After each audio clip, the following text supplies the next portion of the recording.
Hello everybody. Rebecca and Jared here, and today we're going to watch a video by the most sacred man on the planet, in our opinion, a living bhakti saint, Swami Mukundananda, discussing the nature of Hinduism as a one God religion, because there's a major misunderstanding across the world, especially in the Western world, because you see all these different forms of God, that Hinduism is a polytheistic religion. Well, we're going to learn today why that is a misunderstanding, that just like Judaism, Christianity, Islam, it is actually a one God religion. Shall we hear the explanation from Swami Ji? Sounds so good. I'm excited.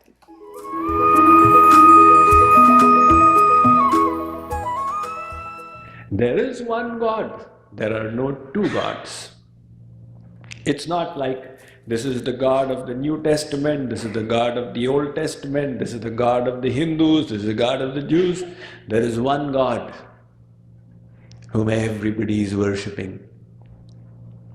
But that one God is manifesting in different forms, because He is all-powerful. He is not limited to one form. Just like you have one form when you go to office with tie and suit. And then when you are taking your evening walk, you've got the canvas shoes and shorts. Nowadays they would say, this is my sports avatar. And then another form, when you put on your dhoti and you're sitting in front of the television, watching the TV with your legs above the table. But you cannot do three things together. You cannot be watching the TV, taking a walk and going to office. You are limited to one form. God is unlimited.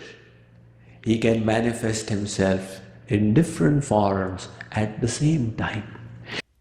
First of all, what a powerful juxtaposition. Like all anecdotes, stories, and wisdom pieces, but it's so comforting. Mm-hmm. Because I was raised in a Jewish home and I had a very powerful faith, and being Jewish was really a part of my identity.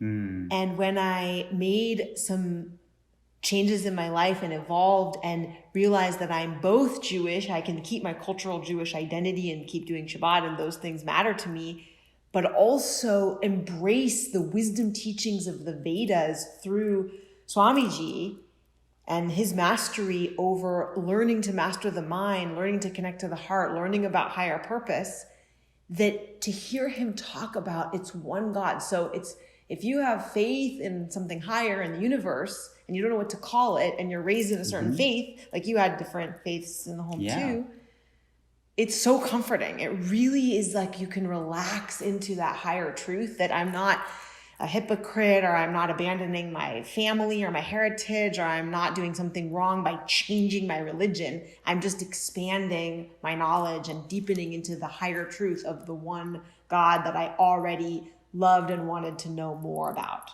And I think that's why these Vedic and Hindu teachings resonate so much.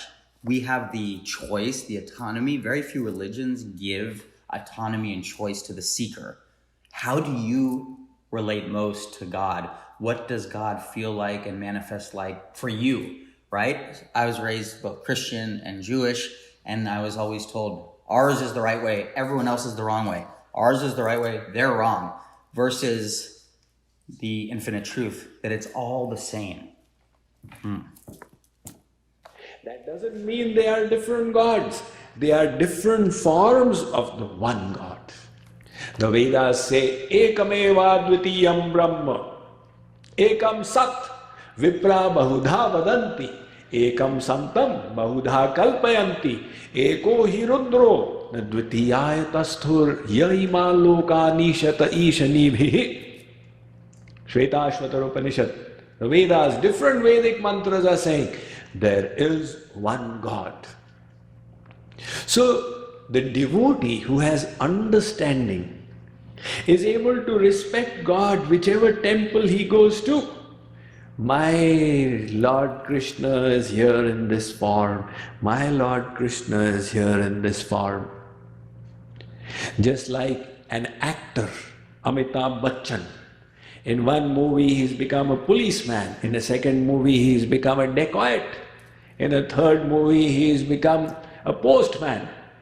Now his wife doesn't become confused. I married one husband.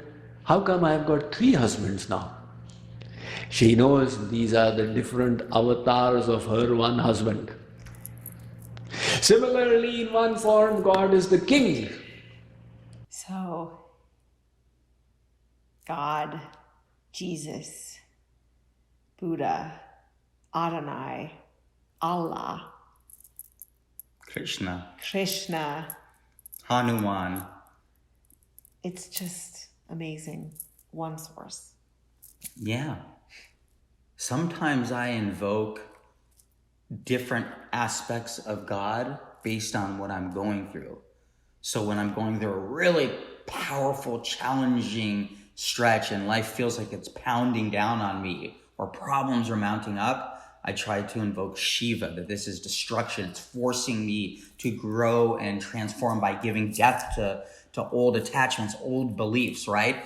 When I'm wanting to more powerfully serve others, I invoke Hanuman, right? And try to serve selflessly and with no ego. When I'm wanting to just open my heart and be more of a unconditional well of love, I invoke Krishna. And the amazing thing about Swamiji's teachings is he invites us to invoke whatever facet or avatar or manifestation of God you need in your heart to deepen your devotion and become a better version of yourself. In one form, God is the king. In his form is Lord Ram. In one form, he is the creator. In one form, he is the maintainer. In one form, he is the annihilator. And in one form, his Krishna form, he is engaging in loving pastimes. The Krishna form is not different from the Vishnu form or the Shiv form, etc. What is the difference? Vishnu is doing the works of administration. He is sitting inside everybody's hearts as the Paramatma, noting the karmas, maintaining the account, giving the results. He is administering the universe. And Krishna has got nothing to do with administration. He is only engaging in loving pastimes with his devotees. This is the homely form of God. Homely form, bear that in mind. Not a different God. Siddhanta tastva bhedepi Shrisha Krishna Swarupayo. The Siddhanta is that Shri's Ish, Vishnu, is not different from Krishna. Leela premna priyadhikyam madhuryam venurupayo. But that venurup is full of sweetness. Just like there is a high court justice. When he is at home, you see him, Mr. Justice, in his loving form. He is sitting there, his wife is by the side, the son is there, mother is there. The son says, "Father, please become a horse." So Mr. Justice has become a horse. And the son is sitting on the back, "Chal, ghode, chal." Now this is one form of the judge. But then he has his other avatar. He has gone to court. He's put on the wig and the black gown, whatever the judges wear, and has a hammer in front. Now everybody is trembling out here. This analogy resonates so deeply because we're lawyers. So to imagine a judge, at home with his kid would become a horse, daddy. It's like, it really makes me chuckle because you remember that judge feels so intimidating to some and intense, but it's like he also is human. She also is human. and does these things at home. It also reminds me of our life, like, the other day with our daughter, and you're carrying on her back and being a horse. You're doing that very thing, but that's not how you're going to act in front of our corporate clients when you're delivering high level programs. So it's like, this is so resonant. And then you apply it to God and you can see, oh, that makes perfect sense. And if it applies at this minutia level with our life, we can just literally resonate. If we can actually have many forms as very simple, limited humans, and that's easy for us to understand, why is it so hard to grasp that God, the infinite divine source, can easily manifest in many different forms as well? I don't know. So it's a beautiful way of helping us understand why this is actually very commonsensical. If the son comes to the court and says, "Father, my summer break has begun. I thought I'll come and meet you in the office. Please become a horse for me on the floor." The justice will slap the child. "What is this? Is this the way to behave?" The son is astonished. "Whew, is he my papa? He is the same papa who becomes a horse at home. What has gone wrong with papa? Who is he?" "Yes, my child, he is your papa. He is the same papa, and yet he is different. He is the papa in his office moods. That papa whom you are used to is the papa in his home moods. The love you are looking for, you get it from the homely papa, not from the office papa." You see, everybody is scared of the judge's hammer here. When he hits it, order, order, all the attorneys will tremble. But will the judge's hammer work at home?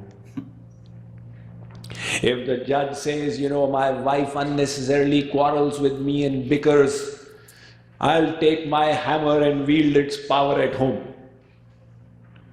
Next time they get into a fight, she says, "We watch this channel," he says, "We watch this channel." So he says, "Let me wield the power of the hammer," and he says, "Order, order." The wife is not going to listen to that. She will take that belna, rolling pin, and neutralize the power of the hammer and make the judge tremble. See, the judge, his office form and office bhav, homely form and homely bhav. Similarly, God, as Vishnu in his four-armed form, catching the Shank Chakra Gada Padma, this is the office form of God.